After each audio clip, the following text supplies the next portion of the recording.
rapidísimo, darle la bienvenida al admiradísimo León Felipe Sánchez. Quienes nos conocen saben particularmente de la querencia especial que me provoca presentar a un amigo, pero además presentar a un profesional al cual admiramos muchísimo. Quienes ya conocen un poco de la trayectoria, no le quiero robar mucho tiempo a don León Felipe con esto, y sé que esta es la parte que además menos le gusta, pero para que hablemos de quién gobierna Internet en esta conferencia magistral, es importante que sepan que León Felipe Sánchez tiene una amplia experiencia en términos de derecho de autor, propiedad intelectual y todo esto dentro del entorno digital. Es un abogado egresado de la Facultad de Derecho de la Universidad Nacional Autónoma de México, socio de Fulton y Fulton, un despacho de abogados especialistas justamente en propiedad intelectual, tecnologías de la información, derecho marítimo y litigios civiles y mercantiles, y trabaja activamente en el Acuerdo Comercial Antifalsificación, la Ley de Cese de la Piratería SOPA y el Acuerdo Transpacífico de Cooperación Económica, que todos ellos han cambiado de nombre y le han provocado distintos y nuevos dolores de estómago a quienes estos temas les provocan particularmente resquemor. Licenciado, bienvenido, gracias por acompañarnos y qué lujo poder conversar contigo. ¿Cómo está usted, señor? Al contrario, Piso, muchas gracias a ustedes, gracias a Trosnet por hacer posible este evento, por la invitación. Y bueno, pues un placer estar aquí en este U-Summit platicando con toda su audiencia y pues poder compartir con ustedes un poquito de lo que hemos hecho y de lo que sabemos en cuanto al ecosistema digital, quién gobierna Internet, ¿no? Si es que efectivamente existe alguien que gobierna Internet. Y bueno, pues platicar con ustedes y abierto obviamente a preguntas, a cualquier comentario que tengas, Piso, mientras esté yo exponiendo. Te invito a que me interrumpas las veces que sean necesarias, si ves que hay por ahí alguna pregunta en la audiencia o si tú mismo tienes alguna pregunta, algún comentario que hacer, por favor, siéntete con toda libertad de interrumpirme y vamos haciendo esto interactivo y rico para que todo el mundo lo goce. Me encanta la idea, pues señor, no le robo más tiempo, le entrego cámaras y micrófonos para su conferencia y también hacia el final de la sesión, si te parece bien, compartiremos algunas de las inquietudes o dudas que nos está pasando nuestra audiencia desde el sitio oficial de la transmisión. Adelante, bienvenido y muchas gracias por acompañarnos, es un honor, licenciado. Muchísimas gracias. Bueno, pues aquí tengo en pantalla ya esta diapositiva que pues obviamente por cuestiones técnicas seguramente no van a poder ver lo que viene escrito en ella, pero pues les voy platicando un poquito. ¿Quién gobierna Internet? ¿Es real que existe alguien que tenga, digamos, una potestad de gobierno sobre Internet? Pues la realidad es que no, la realidad es que son muchas organizaciones, muchas instituciones las que participan en lo que denominamos gobernanza de Internet, ¿no? No es como tal un gobierno, sino más bien un sistema de gobernanza en el que, bueno, cada una de estas organizaciones le corresponde, de alguna manera manejar, normar, ejecutar alguna función en específico que hace posible que Internet funcione y que sea lo que es, ¿no? Dentro de esta lámina que tienen ustedes aquí en pantalla, pues pueden ver digamos, las diferentes instituciones listadas y una pequeña descripción de lo que hace cada una de ellas. Tenemos, por ejemplo, la IAB, que es la Internet Architecture Board, la Junta de Arquitectura de Internet, que lo que hace es supervisar el desarrollo técnico y de ingeniería a través del IETF y el IRTF, que son otras dos organizaciones que ahorita voy a mencionar. Tenemos también a ICANN, que es la Internet Corporation for Assigned Names and Numbers, ¿no? En español, la Corporación para la Asignación de Nombres y Números de Internet, que se encarga de coordinar los sistemas de identificadores únicos de Internet, tanto direcciones IP como registros de parámetro de protocolo y el espacio de nombres de dominio de alto nivel, ¿no? Los GTLDs, como se conocen coloquialmente. Otra de las organizaciones que interviene dentro de este ecosistema de gobernanza es el IETF, ¿no? El Internet Engineering Task Force, el Grupo de Trabajo de Ingeniería de Internet, que desarrolla y promueve toda una gama de estándares de Internet que se ocupan en particular de los estándares de la serie de protocolos de Internet, ¿no? Es muy importante la labor que realiza el IETF. ya que ellos son quienes establecen justamente todos estos protocolos que hacen posible que funcione Internet. Los documentos técnicos que ellos elaboran influyen, por supuesto, en la forma en la que la gente diseña, utiliza y gestiona el Internet. Ellos son los que establecieron el método original de los documentos que dan forma a Internet, que son los RFCs, los Requests for Comments. Y bueno, pues a partir de este sistema justamente se diseñan y se establecen todos estos protocolos que hacen posible que funcione el Internet.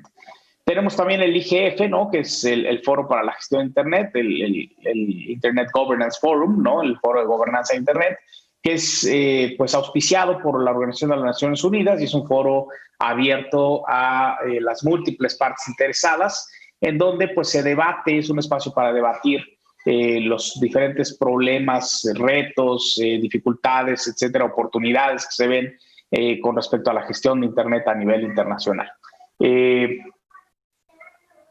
Estas ediciones ya en México, en Guadalajara, hace unos años, y bueno, pues aquí, insisto, confluyen todas estas partes interesadas para discutir problemas. Una de las características que tiene este foro es que pues no es deliberativo, ¿no? No produce un documento que sea obligatorio para su implementación o para su adopción. Sin embargo, los documentos que emergen de estas conversaciones, de estas discusiones, pues sí sirven en muchos casos para orientar y para informar las discusiones a diferentes niveles. Luego tenemos el IRTF, ¿no? El grupo de trabajo en ingeniería de Internet, que pues lo que hace es desarrollar y promover pues toda la gama de estándares de Internet que se ocupan en particular de los estándares de protocolos de Internet. Ellos están muy ligados al IETF, como lo describía hace un momento, sobre, digamos, bajo el paraguas de la IAB, pues ellos gestionan todos estos documentos que tienen que ver con estos protocolos. Tenemos también organizaciones gubernamentales e intergubernamentales, pues ellos obviamente desarrollan pues todo tipo de leyes, regulaciones, políticas aplicables a Internet en sus respectivas jurisdicciones y pues participan también en los diferentes foros regionales e internacionales multilaterales y de múltiples partes interesadas sobre la gestión de Internet. Aquí, bueno, pues estamos hablando ya de actores, como bien lo mencioné, tanto gubernamentales como intergubernamentales. Pensemos tal vez en la UIT, pensemos tal vez en organismos de ONU, pensemos en varios organismos, insisto, gubernamentales o intergubernamentales que se dedican justamente a establecer este tipo de regulaciones y políticas. Tenemos también algunas organizaciones que tienen que ver, por ejemplo, con la estandarización. Tenemos la ISO 3166MA, ¿no? Que define los nombres y códigos postales de los países, territorios dependientes, áreas especiales de significación geográfica. Entonces, cuando nosotros estamos viendo, por ejemplo, los nombres de primer nivel localizados, pues acudimos justamente a una lista ISO que identifica a los diferentes países por códigos de 2 letras. En el caso de nuestro país, pues es el .mx. Todo esto viene justamente de esta organización normalizadora internacional. Tenemos también a ISOC, la Internet Society, la Sociedad de Internet, que pues es una organización sin fines de lucro que busca pues garantizar el desarrollo abierto, la evolución y el uso de Internet para el beneficio de todas las personas en el mundo. Actualmente ISOC tiene más de 90 capítulos alrededor de 80 países. Es una organización de alguna manera bien extendida, bien soportada por capítulos locales y que bueno, pues ha jugado un papel determinante en diferentes capítulos que tienen que ver con la gobernanza de Internet, ¿no? Aquí en México hace pues ya más de 10 años ISOC fue parte fundamental para pues intentar frenar aquel impuesto a las telecomunicaciones en un movimiento que pues conocimos como Internet necesario y bueno, fue justamente al seno de ISOC y con la intervención de varios de sus socios que pues pudimos intervenir en los cuerpos legislativos para modificar, no pudimos frenar por completo esta iniciativa, pero pudimos modificarla para pues tratar de mitigar un poco el impacto que un impuesto especial sobre producción y servicios establecido a los servicios de telecomunicaciones, obviamente incluido Internet, pues pudiera tener en justamente abatimiento de la brecha digital. Tenemos también a los registros de Internet regionales, o como se les conoce, los RIRs. Estos registros de Internet regionales a lo que se dedican es a gestionar la asignación y el registro de los recursos de números de Internet, es decir, por ejemplo, direcciones IP, ¿no? En las diferentes regiones geográficas del mundo. Para efectos de estas divisiones geográficas se han hecho 5 divisiones. Tenemos África, ¿no? Tenemos Asia-Pacífico, tenemos Canadá y Estados Unidos, América Latina y el Caribe, y Europa, Medio Oriente y partes de Asia Central. Cada una de estas regiones geográficas tiene un registro regional, ¿no? Un registro de Internet regional. Y bueno, pues en el caso de México, obviamente estamos comprendidos dentro de la región de América Latina y el Caribe. Nuestro registro de Internet regional es LACNIC.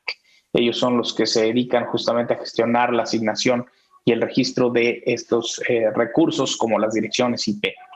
Tenemos también el W3C, ¿no? El Consorcio de Internet, que lo que hace es crear estándares para Internet que permitan que la plataforma web sea abierta, ¿no? Es auspiciada en buena medida por Tim Berners-Lee, que como saben fue el creador de la web, ¿no? Y bueno, pues ellos buscan centrarse en problemas de accesibilidad, de internacionalización, soluciones de web móvil, etcétera, ¿no? Ellos tratan como de impulsar todos estos estándares que pues obviamente faciliten que exista una web abierta e inclusiva.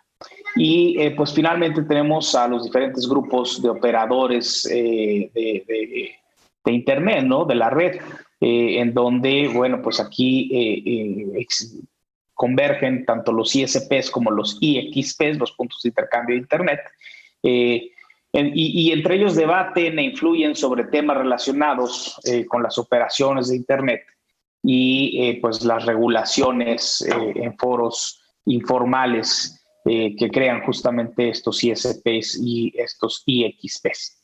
Entonces, con esto obviamente tenemos más o menos un panorama general de quiénes intervienen en el ecosistema de gobernanza de Internet.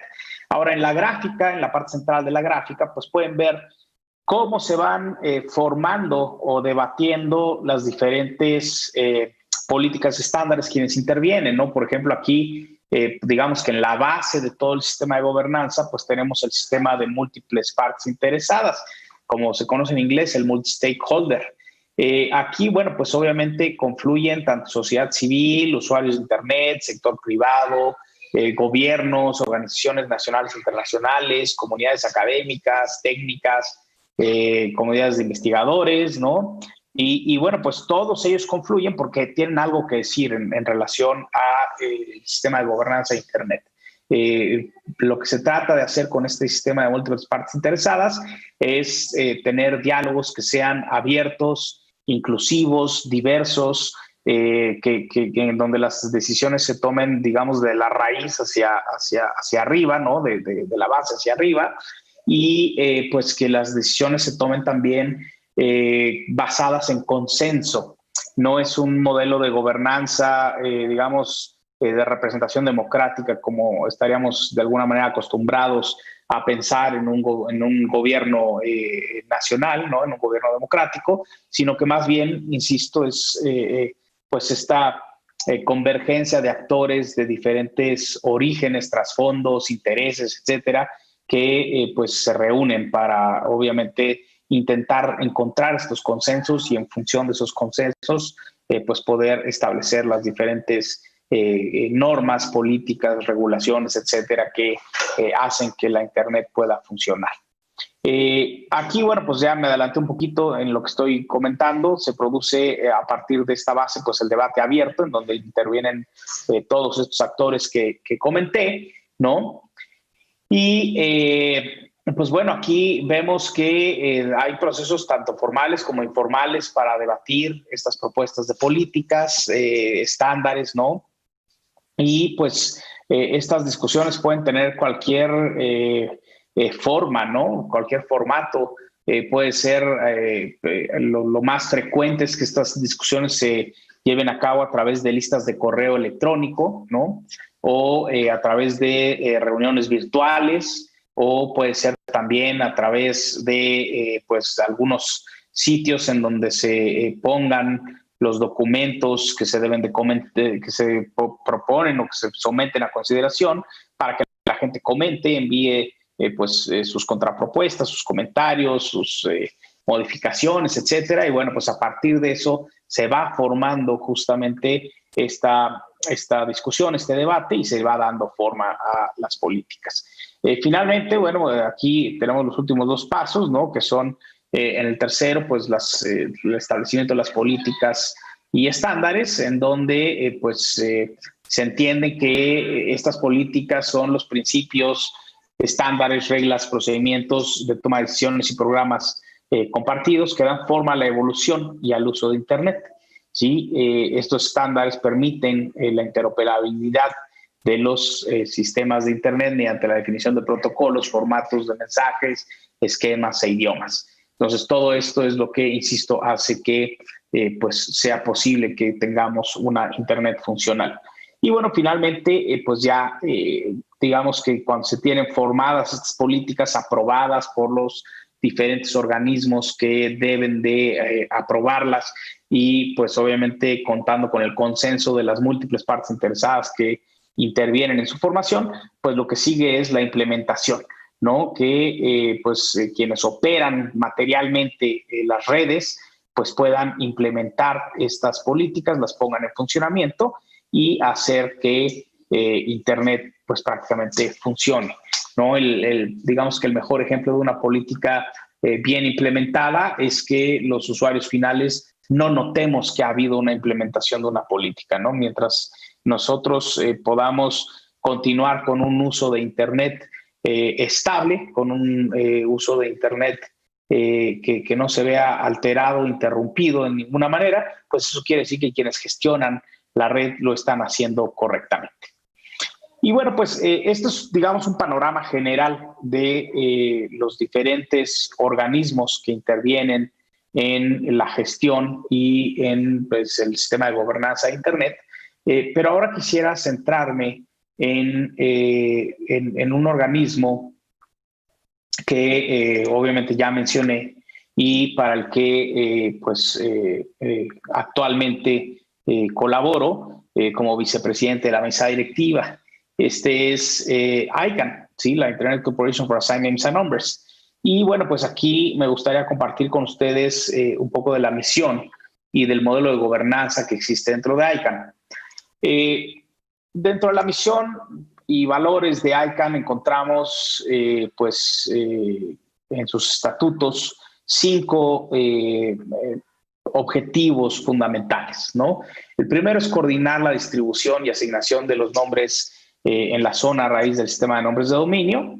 El segundo es coordinar el desarrollo y la implementación de políticas relativas al registro de los nombres de dominio de segundo nivel en los dominios genéricos de alto nivel. El tercero es facilitar la coordinación del funcionamiento y la evolución del sistema de servidores de nombres raíz del DNS, es decir, del sistema de nombres de dominio. Coordinar la distribución y asignación en el nivel superior de los números del protocolo de Internet y los números del sistema autónomo. Y finalmente, colaborar con otros organismos según corresponda para proporcionar los registros necesarios para el funcionamiento de Internet según lo especificado por las organizaciones de normalización de los protocolos de Internet. Es decir, estos organismos de los que les platicaba hace un momento, como la IAB, el IETF, el IRTF. Esto es, digamos, a grandes rasgos, la misión que tiene ICANN, ¿no? Pero digamos que la parte fundamental es que tenemos que asegurar que el funcionamiento de el sistema de identificadores únicos de Internet sea estable y seguro. Esa es la misión última de ICANN, es lograr justamente esta estabilidad y seguridad en el funcionamiento de estos sistemas. En el desempeño de esta misión, pues obviamente también aplicamos algunos valores y algunos compromisos fundamentales. Es decir, son valores que guían todo lo que hacemos dentro de ICANN. El primero es preservar y mejorar la estabilidad, la seguridad, flexibilidad y apertura del sistema de nombres de dominio y de Internet. Este es uno de los principios fundamentales, obviamente, de quienes idearon Internet, de quienes diseñaron Internet. Y bueno, pues es obviamente un principio que ICANN abraza y hace propio, ¿no? Segundo es emplear procesos de desarrollo de política abiertos, transparentes, ascendentes y multisectoriales liderados por el sector privado. Todo lo que hace ICANN nace a partir de pues el sector privado. Cuando nace ICANN, nace con la idea justamente de de alguna manera delegar a un ente privado la gestión de este sistema de nombres de dominio y de identificadores únicos de Internet. Y bueno, pues se deposita en ICANN esta confianza, esta función para gestionar esto. Y bueno, pues dentro de los principios, insisto, que con los que se formó ICANN y que hasta hoy forman parte del DNA de ICANN, es que justamente todos los procesos para establecer políticas sean, como se los comentaba, abiertos, transparentes y ascendentes, pero además que pues tomen en cuenta a las múltiples partes interesadas o que pueden ser impactadas por el diseño de estas políticas. El tercero es funcionar con eficiencia y excelencia, de una manera responsable desde el punto de vista fiscal y responsable de la rendición de cuentas. En 2016 se concluyó la transición de la supervisión de las funciones de IANA y en general de cualquier tipo de injerencia que tuviera el gobierno de los Estados Unidos en el manejo de estos recursos vitales para Internet. El resultado de esa transición hizo que justamente las funciones de rendición de cuentas se vieran fortalecidas porque, pues bueno, obviamente al no tener ya ese freno, último por parte del gobierno de Estados Unidos, que en algún momento dado, pues era quien daba, el visto bueno final para la realización de algunas de las funciones que desempeñaba ICANN, pues se perdió.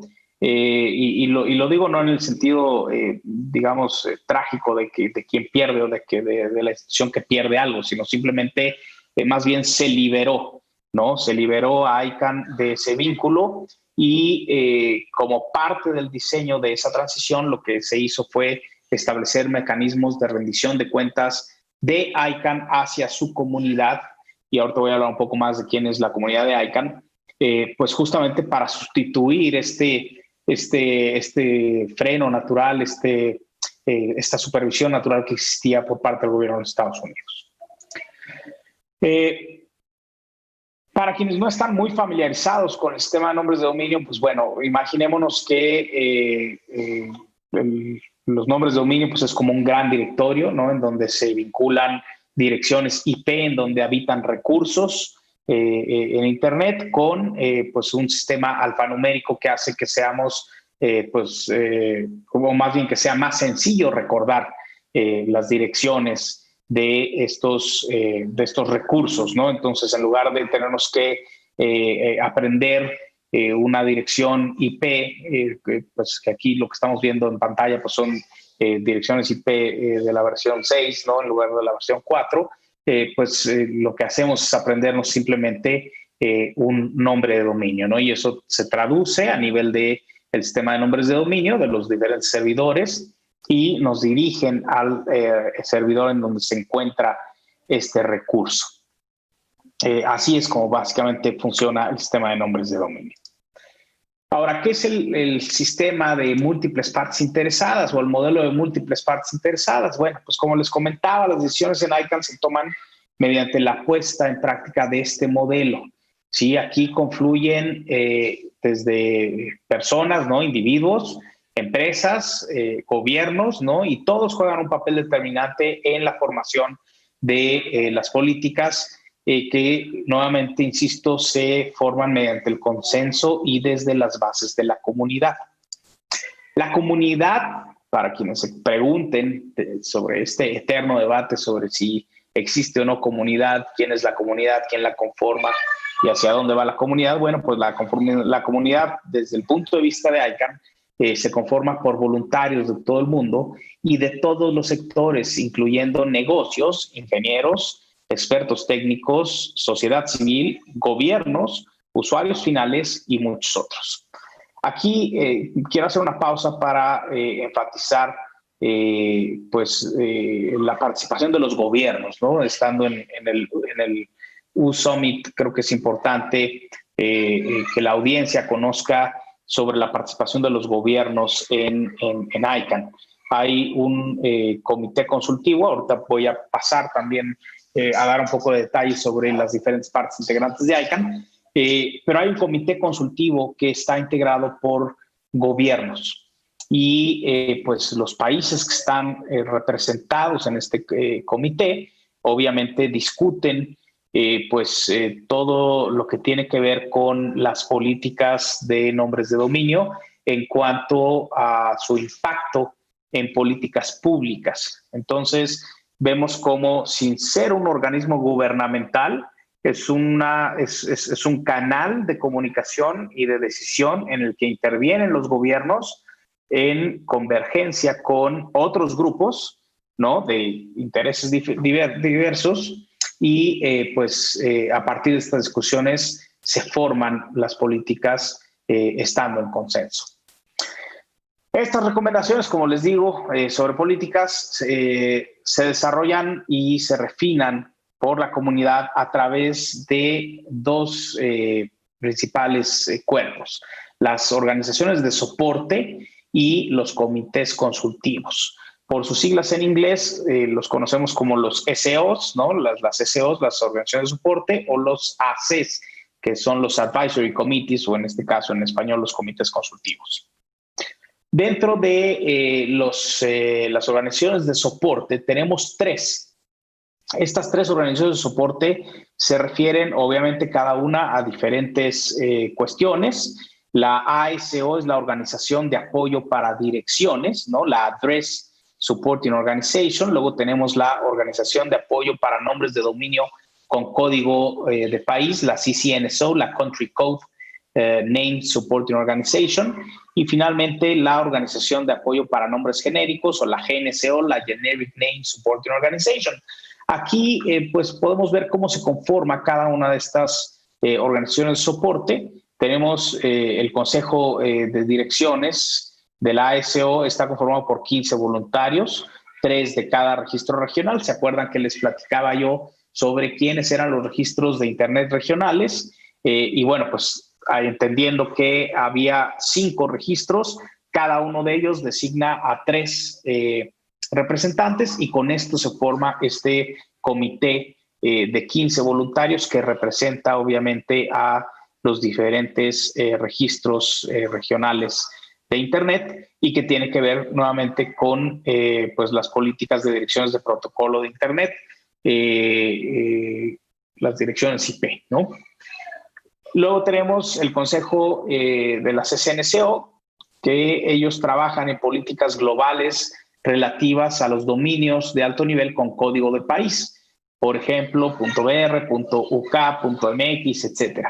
Ellos se concentran únicamente en las políticas que atañen a estos nombres de dominio localizados o ligados a pues código de país. Y finalmente la GNCO, que es el consejo que tiene que ver con las políticas de nombres de dominio genéricos de alto nivel, como por ejemplo el .com o los nuevos GPLDs, y que está dividido en 2 cámaras. Una es la de partes contratadas, otra es la de partes no contratadas, y entre ellos conforman un consejo integrado por 21 miembros. Y bueno, pues digamos que estos son de alguna manera los organismos encargados de conformar las políticas en sus respectivas áreas. Ahora, también están los comités asesores o los comités consultivos. Estos comités, ¿qué es lo que hacen? Ellos brindan asesoramiento y formulan recomendaciones sobre los asuntos de ICANN en sus respectivas áreas de interés o de influencia. Y pues aquí tenemos 4 comités asesores o 4 comités consultivos. Tenemos el ALAC, tenemos el GAC, tenemos el RSSAC y finalmente el SSAC, que cada uno de ellos, insisto, representa diferentes sectores y está obviamente también conformado por miembros o personas de diferentes orígenes. Sí, en el ALAC es imprescindible con la conocimiento, no, pero es la casa de Rescate. Porque, pues no, insisto, no es un sistema de democracia representativa, sino más bien lo que se intenta es reflejar los intereses de los usuarios individuales de Internet. Y este comité está compuesto por 15 miembros, 2 de cada una de las 5 pues, organizaciones regionales que conforman las diferentes regiones geográficas en las que se divide ICANN, que coinciden con las de los registros regionales de Internet, es decir, Norteamérica, Latinoamérica, el Caribe, Europa, Asia-Pacífico y África, aunque, bueno, pues no tienen exactamente la misma equivalencia, ¿no? Digo, no creo que no vale la pena meternos en ese detalle ahorita, pero sí es importante que conozcan que pues no es 100% equivalente la división que se hizo para efecto de los registros de Internet con la división geográfica que se asignó en ICANN. Y bueno, y aparte también otros 5 más designados por un comité de nominaciones. Y bueno, pues actualmente este comité cuenta con el apoyo de más de 200 estructuras at large, como se conocen a estas unidades básicas, digamos, de trabajo. Y bueno, pues con muchos voluntarios alrededor del mundo. Luego tenemos el GAC, que es el Comité Asesor Gubernamental. Y aquí, como se los comentaba hace un momento, aquí ellos brindan este asesoramiento sobre cuestiones de política pública y en particular sobre las interacciones con políticas y leyes nacionales o acuerdos internacionales. Si de repente hay alguna política de nombres de dominio que pues toca alguno de estos temas relacionados con políticas públicas, pues obviamente el GAC va a intervenir y va a formular sus comentarios o sus recomendaciones en lo que concierne a este impacto en las políticas públicas que pueda tener una política que se busque implementar en el espacio de los nombres de dominio. Luego tenemos el Comité Asesor del Sistema de Servidores Raíz. Ellos asesoran tanto a la comunidad en general como a la Junta Directiva de ICANN respecto de cuestiones relativas a la operación, administración, seguridad e integridad del sistema de servidores raíz de Internet. Es decir, estos servidores que se encargan de diseminar toda la información relacionada con el sistema de nombres de dominio a las diferentes instancias y a los diferentes operadores de Internet para que justamente se pueda hacer posible el alcanzar o el acceder a algún recurso en algún servidor a través de todo este sistema de traducción de nombres de dominio, direcciones IP, etcétera. Y finalmente el Comité Asesor de Seguridad y Estabilidad, que se centra en cuestiones relativas a la seguridad y a la integridad de los sistemas de asignación de nombres de dominio y de direcciones de Internet. Es también un comité muy relevante, obviamente, al encargarse de cuestiones de seguridad y estabilidad, y como lo veíamos al principio, siendo este uno de los principios o de las misiones fundamentales de ICANN, que es la seguridad y la estabilidad del sistema de nombres de dominio, pues este comité asesor pues es de suma relevancia para las tareas de ICANN. Ahora, ¿cómo se desarrolla una política dentro de esta comunidad de ICANN, ¿no? Aquí vemos en la gráfica que tenemos en pantalla, tenemos a las 3 organizaciones de soporte, ¿no? Y pues cualquiera de ellas en el ámbito de su competencia, por ponerlo de alguna manera, pueden iniciar una creación de políticas mediante la identificación de algún asunto o alguna cuestión en particular. Una vez que se identifica esta cuestión, se emite un informe y se inicia el proceso de desarrollo de políticas. Una vez que se inicia el desarrollo de políticas, lo que se hace es convocar a voluntarios para desarrollar esta política. Antiguamente, y me atrevo a decir antiguamente porque creo que ha habido una evolución en la manera en la que se forman estas políticas, antiguamente estos voluntarios provenían de la propia organización de apoyo de la que se tratara, ¿no? Ya fuera de la de direcciones, de la de nombres de dominio con código de país o de nombres genéricos.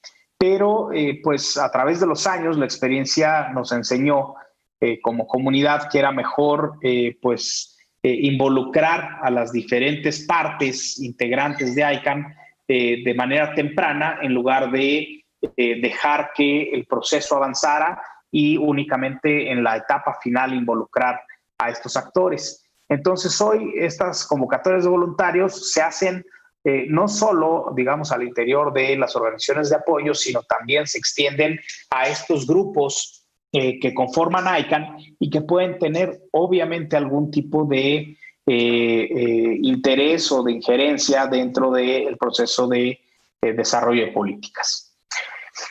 Una vez que se establece este grupo de trabajo, bueno, pues se consulta con la comunidad y se busca generar una política. Después de discusiones que toman pues varios meses y en algunos casos incluso años, se emiten las recomendaciones preliminares para formar una política. Este informe se presenta a la Junta Directiva y la Junta Directiva obviamente hace un análisis, pero también abre un periodo de comentarios públicos. Es decir, se dice, la Junta recibió estas recomendaciones por parte de esta organización de apoyo que atañen a estas cuestiones y se hace pues un llamado para que quien quiera pueda comentar sobre esa política. Nuevamente, esta convocatoria es pública, cualquiera puede intervenir, cualquiera puede formular comentarios y esos comentarios se reciben, se analizan, se determina si se debe de afectar o modificar la propuesta preliminar de la política y pues obviamente se toman las medidas adecuadas, ¿no? Para que esto suceda. Una vez que se tiene ya una recomendación final, pues bueno, lo que hace la Junta Directiva es que vota sobre esa política final y pues esta política final puede ser aprobada o puede ser obviamente rechazada y en caso de ser aprobada, pues se considera, insisto, ya como una versión definitiva y se procede a la implementación de la misma. Si pueden ver aquí en esta gráfica, también en la base tenemos a los comités asesores, ¿no? Aquí dice que pueden participar durante el proceso.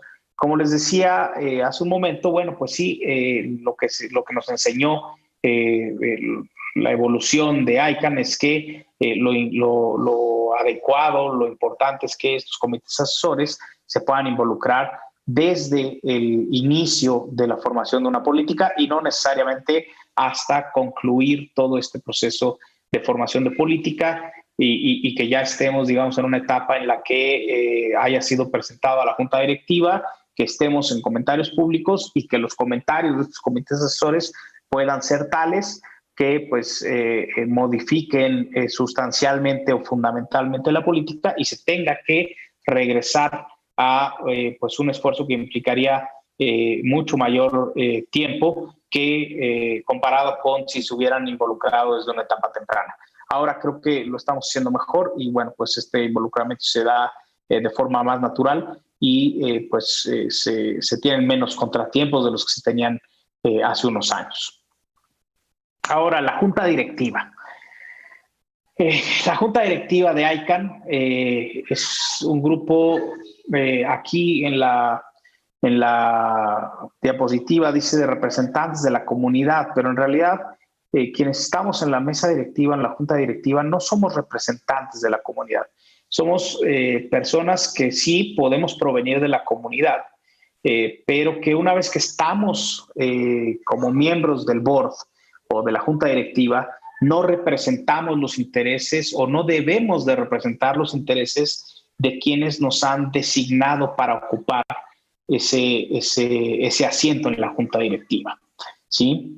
El papel de la Junta Directiva de ICANN es brindar supervisión estratégica a la organización, es decir, a el presidente y al director ejecutivo de ICANN, garantizando que esta organización actúe dentro de la misión y que funcione de manera eficaz. Es decir, somos una junta directiva que supervisa lo que hace la organización. No somos una junta directiva ejecutiva, sino simplemente supervisora.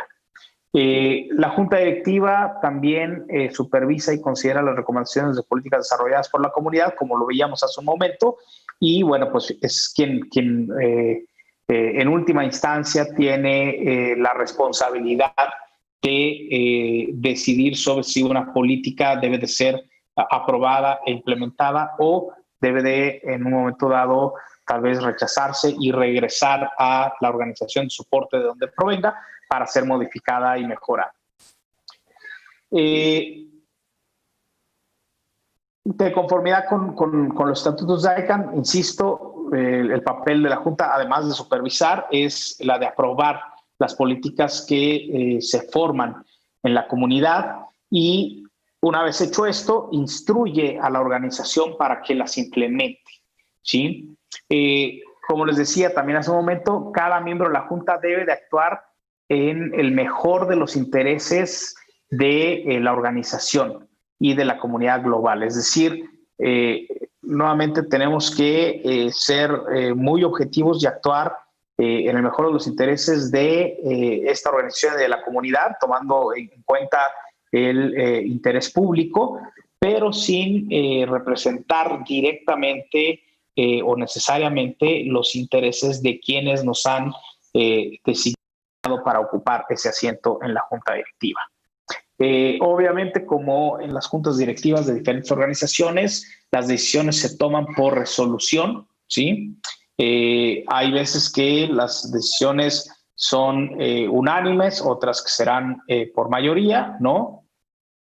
Pero lo que intentamos es que estas decisiones se lleven a cabo de forma abierta y transparente.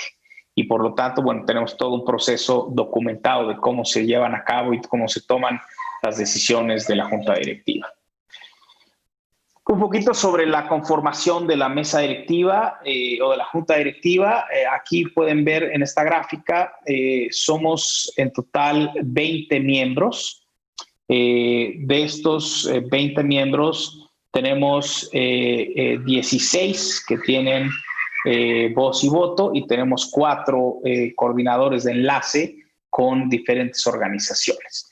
Entonces, pueden ver aquí cada una de las organizaciones de soporte designa a 2 miembros, ¿sí? La ASO, la CCNSO y la GNSO, cada una de ellas designa a 2 miembros. Luego, los comités asesores designan cada uno de ellos también a un miembro. Tenemos también a el presidente y director ejecutivo de ICANN, que también es un miembro de la Junta Directiva. Tenemos los enlaces de los diferentes organismos, los enlaces, los coordinadores de enlace con diferentes organismos. Y tenemos también a personas designadas por el Comité de Nominaciones. El Comité de Nominaciones es un organismo que se encarga de asignar o designar más bien a personas para roles de liderazgo dentro de ICANN, pero con el objetivo de que estas personas puedan actuar con completa independencia, es decir, que no tengan vínculos preferentemente con ninguna de las partes que conforman ICANN, con ninguna de las organizaciones de soporte o de los comités asesores, y que esto les pueda dar pues una mayor independencia al momento de su actuar. Entonces, así es más o menos cómo se conforma la junta directiva y de dónde viene cada uno de estos miembros de la junta directiva. En mi caso, yo vengo designado justamente por el ALAC, por el Comité Asesor de At-Large, y ocupo el asiento 15. Y actualmente, pues también me desempeño como vicepresidente de la junta directiva. ¿Cuáles son algunos aspectos clave para la conformación de la junta directiva? Bueno, pues como lo he venido mencionando, dentro de los principios que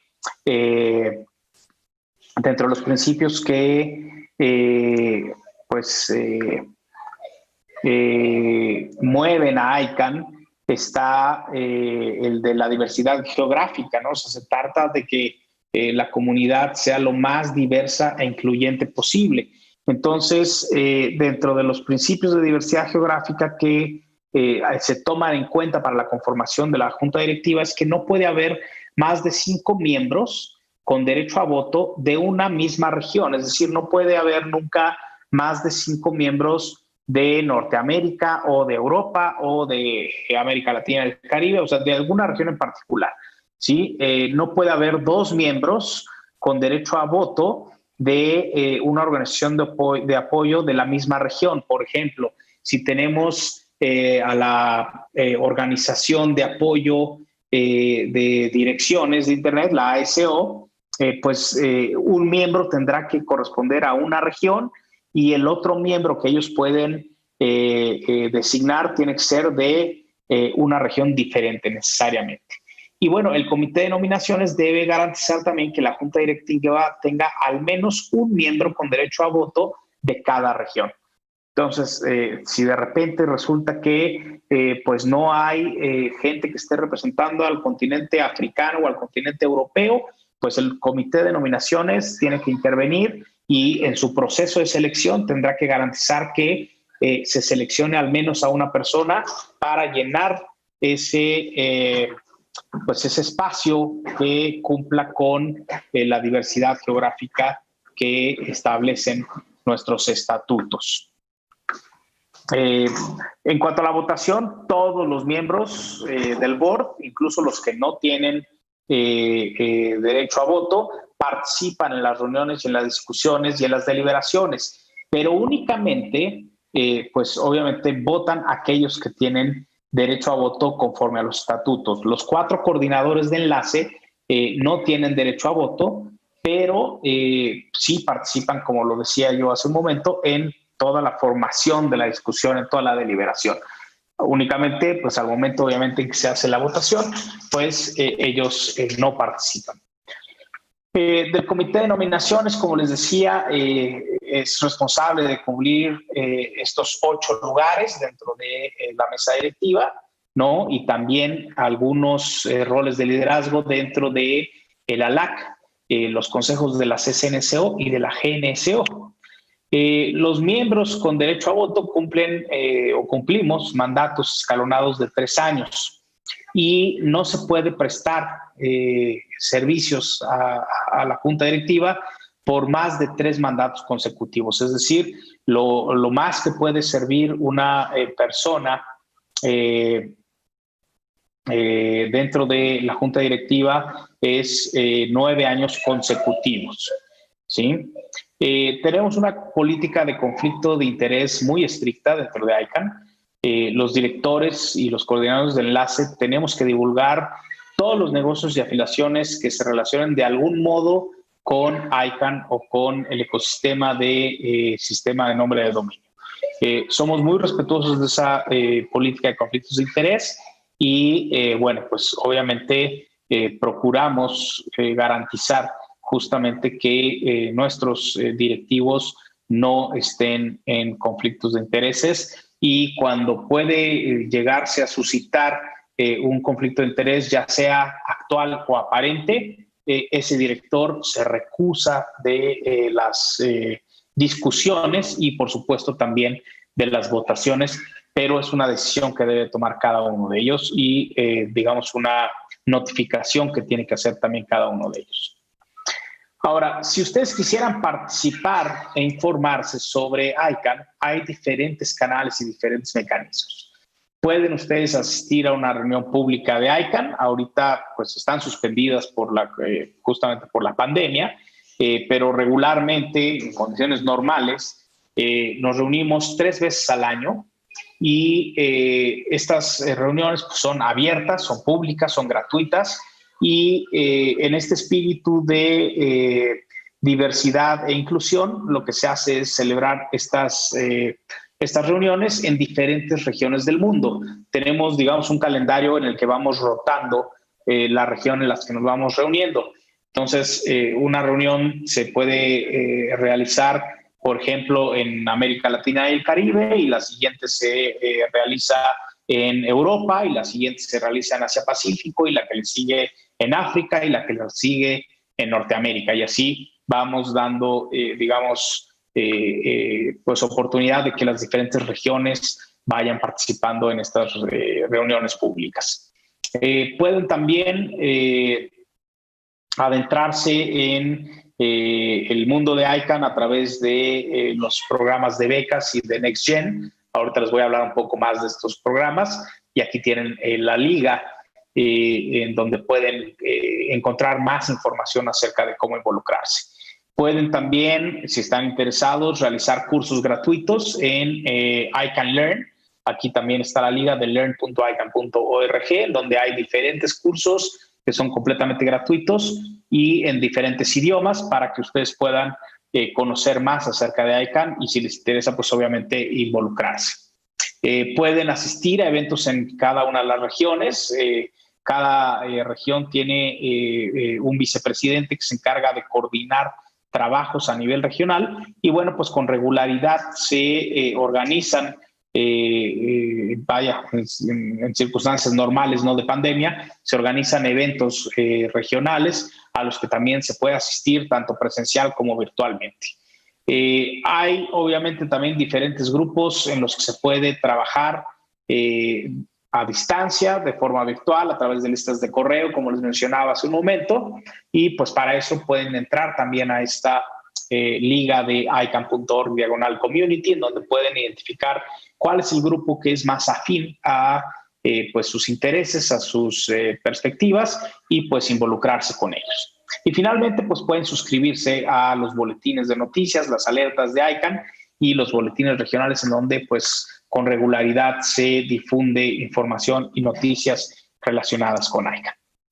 Ahora, de los programas de becas, NextGen y nuevos participantes, les doy algunos detalles rápidos.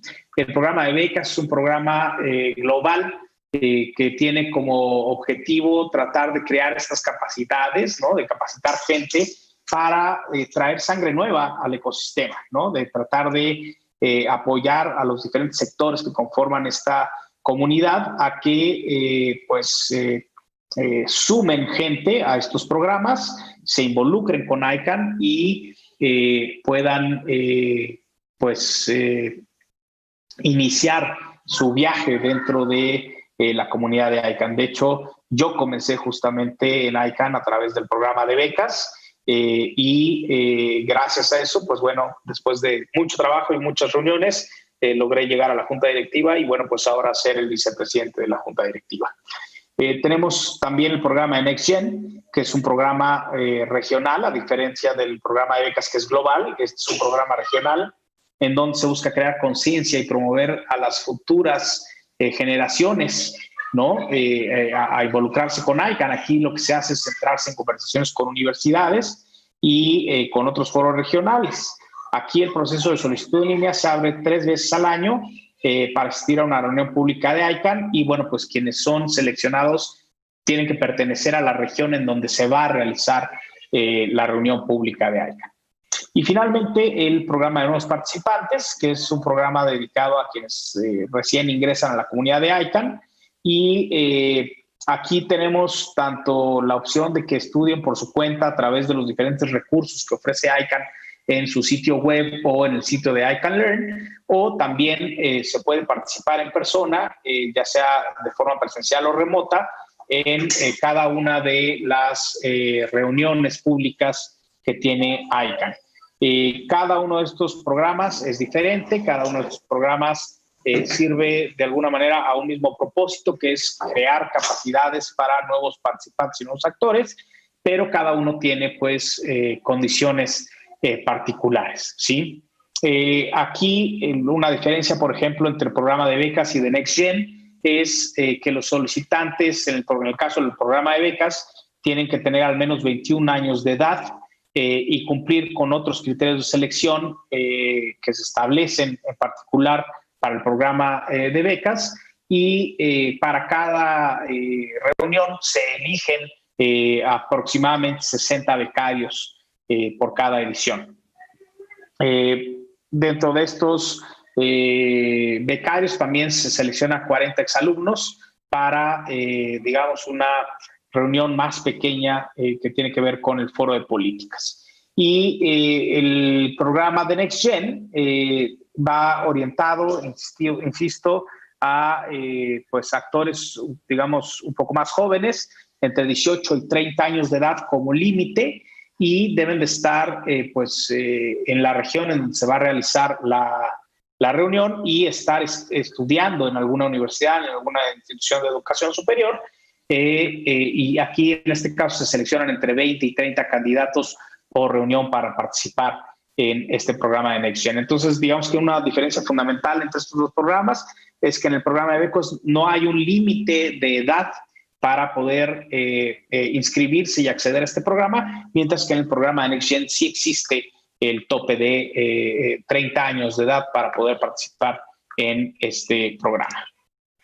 Y bueno, pues aquí nuevamente son estos tres programas, recordárselos: el de becas, el NextGen y el de nuevos participantes. A través de cualquiera de ellos pueden involucrarse y empezar pues su camino con la comunidad de ICANN en caso de que les interese. ¿Cuáles son los apoyos que se ofrecen para cada uno de estos programas? Bueno, en el caso de becas y de NextGen, lo que se ofrece, además obviamente de la participación en el programa y de la creación de capacidades, es el financiamiento del viaje, del alojamiento y pues un estipendio, ¿no?, para gastos, una especie de viáticos para poder cubrir algunos de los costos que conlleva asistir a una de las reuniones públicas de ICANN. En el caso de nuevos participantes no se ofrece ningún tipo de apoyo, pero sí se abren obviamente las puertas a todos los programas de aprendizaje en línea y presenciales que tiene ICANN de forma gratuita. Y bueno, pues aquí pueden ver los diferentes canales que tenemos en redes sociales, en donde pueden pues obviamente dar seguimiento y acercarse más con ICANN.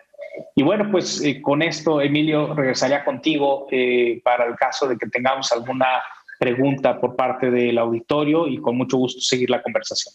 Nos han comentado y compartido varias inquietudes. La primera, y que me gustaría rápidamente compartirte, es la siguiente: ¿cómo se regulan los dominios gubernamentales, los .gov.mx, licenciado? No cualquiera puede llegar a solicitar a NIC México un nombre de dominio con esta extensión. Para eso el NIC México les pide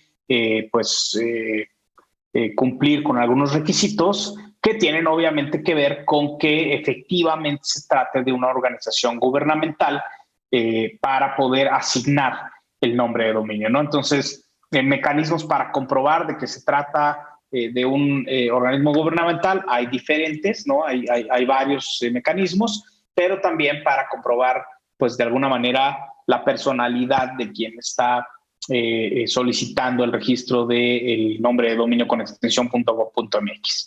Hay, insisto, un proceso específico que regula el propio NIC México y que a través de esa política pueden acceder al registro de dominios.gov.mx. Espero que eso ayude a contestar la pregunta. Gracias, licenciado. Nos preguntan también: noto que los precios de dominios son más bajos que hace años. Tienden a bajar, por alguna regulación o acuerdo. ¿De qué dependen los costos de los dominios? Los costos de los dominios dependen exclusivamente de la competencia en el mercado, ¿no? Hasta hace algunos años teníamos poco más de 20 nombres genéricos de primer nivel. Después se hizo, pues digamos, la ronda de nuevos GTLDs, ¿no? En donde actualmente pues tenemos ya más de 1,200 nombres genéricos de primer nivel o de alto nivel. Y pues esto obviamente ha hecho que los precios de los dominios en sus diferentes extensiones o terminaciones pues haya ido disminuyendo, ¿no? Hay algunos que no han disminuido, han incluso incrementado su valor, pero tiene que ver netamente con la demanda que tienen estos nombres de dominio. Es decir, ICANN no establece una regulación o una política que tenga que ver con los niveles de precios que pueden tener los nombres de dominio. Esto lo establece cada registro, ¿sí? Y lo negocia con los registradores, quienes a su vez ofrecen al público en general los nombres de dominio para su registro. Entonces, es literal pura oferta y demanda lo que hace que se regule el sistema de precios en los nombres de dominio. Licenciado León Felipe Sánchez, experto, abogado en propiedad intelectual y derechos de autor en el entorno digital, muchas gracias por la oportunidad de compartir con nosotros dentro del marco del Summit virtual de UGOV todas estas, pues todo este aprendizaje y conocimiento alrededor de una de las, para mi gusto, de la columna vertebral de todas las tecnologías para la información que hoy estamos disfrutando, justamente a través de la regulación y de la operación y coordinación que ustedes llevan a cabo. Muchas gracias por acompañarnos en el Summit, señor. Al contrario, gracias a ustedes, gracias a UGOV, gracias a Trustnet por la invitación y por hacer posible este segmento. Y bueno, pues obviamente quedo a la orden para cualquier pregunta, comentario, seguimiento que pudiera haber por parte de la audiencia. Muchas gracias. Muchas gracias, licenciado. Y a nuestra audiencia justamente les reiteramos la invitación para que nos acompañen todos los días el resto de esta semana, todas las mañanas particularmente, para que podamos juntos presenciar estas participaciones y ponencias hablando alrededor de todo lo que implican las tecnologías de la información dentro del entorno digital, dentro del entorno del trabajo gubernamental que se lleva a cabo, que como vemos es bastante relevante. Muchísimas gracias por su atención. Buenas tardes, días, noches. Si nos están viendo en vivo, buenas tardes. Pero si no, la hora que ustedes nos vean es la correcta. Muy buenas horas. Gracias, licenciado.